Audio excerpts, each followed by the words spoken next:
দর্শক, রাজধানীর সর্বশেষ পরিস্থিতি জানাতে ধানমন্ডি থেকে টেলিফোনে আমাদের সাথে যোগ দিচ্ছেন সহকর্মী শফিকুজ্জামান রুবেল এবং যাত্রাবাড়ি থেকে আরিফুল ইসলাম। শুরুতেই চলে যাচ্ছি ধানমন্ডিতে রুবেলের কাছে এবং রুবেলের কাছ থেকে জেনে নিতে চাইব, রুবেল, আওয়ামী লীগ নেতাকর্মীরা রাস্তায় রয়েছেন, তারা কি বলছেন?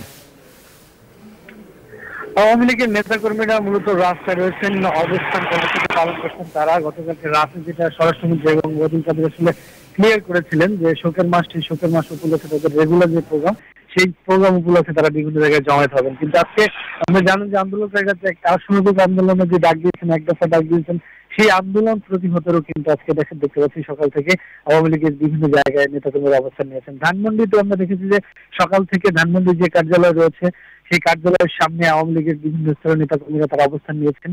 বিশেষ করে ধানমন্ডি কার্যালয়ের সামনে যে জিকাতলা মোড়, সেই জিকাতলা মোড় থেকে সায়েন্স ল্যাবের মোড় পর্যন্ত আমরা দেখেছি যারা আন্দোলনকারী শিক্ষার্থী তারা কিন্তু বারবারে সকাল থেকে মুহুর্মুহুর তারা সেই দিক থেকে আসলে পার্টি অফিস, যে আওয়ামী লীগের যে অফিস, সেই অফিসের দিকে আসছিলেন।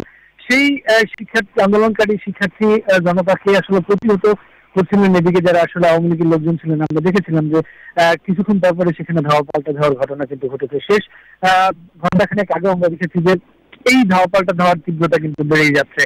শিক্ষার্থীরা যারা আন্দোলন করছেন মূলত তারা কিন্তু কোনোভাবেই পিছপা হচ্ছেন না। সেই সাথে যারা এই কেন্দ্রীয় যে পার্টি অফিসের সামনে রয়েছেন তারাও কিন্তু নিজেদের অফিস সুরক্ষার স্বার্থে কিন্তু তারাও পাল্টা সেই প্রতিহতের চিত্র আমরা দেখতে পেয়েছি। আমরা দেখেছি যে পুলিশের পক্ষ থেকে ছত্রভঙ্গ করার জন্য যারা আন্দোলন করছেন, যুব গ্রুপের তাদের ছত্রভঙ্গ করার জন্য কিন্তু টিয়ারশেল নিক্ষেপ করছেন যাতে কোনো সংঘাতের সৃষ্টি না হয়। সেই দিকে কিন্তু আইন সুরক্ষাকারী বাহিনী আমরা দেখেছি বিপুল পরিমাণ এখানে উপস্থিত রয়েছেন এবং তারা চেষ্টা করছেন যাতে এই ধাওয়া পাল্টা কোনো ধরনের সংঘাতে রূপ নেয় না। তারপর আমরা দেখেছি যে ইট পাটকেল ছোড়া থেকে শুরু করে টিয়ারশেল নিক্ষেপ, এতে 2 জন আহত হয়েছেন, যাদের আমরা দেখেছি স্থানীয় আশেপাশে হসপিটাল নিয়ে যাওয়ার জন্য। সেটা খুব বেশি গুরুতর আহত না। তবে এই ধাওয়া পাল্টা কিন্তু থেমে চলছে, যেটা সকাল থেকে লক্ষ্য হচ্ছে, এখন যেটা অব্যাহত রয়েছেন। তবে কিছুক্ষণ আগে আমরা দেখেছি যে পার্টি অফিসের সামনে, যে একদম সামনে যখন আন্দোলনকারীরা চলে আসছেন, তাদের কিন্তু আইন সুরক্ষাকারী তারা কিন্তু দূরে সরিয়ে দিয়েছেন। এখন মোটামুটি পার্টি অফিসের সামনে যারা আওয়ামী লীগের নেতাকর্মীরা রয়েছেন তারাই কিন্তু অবস্থান করছেন। যারা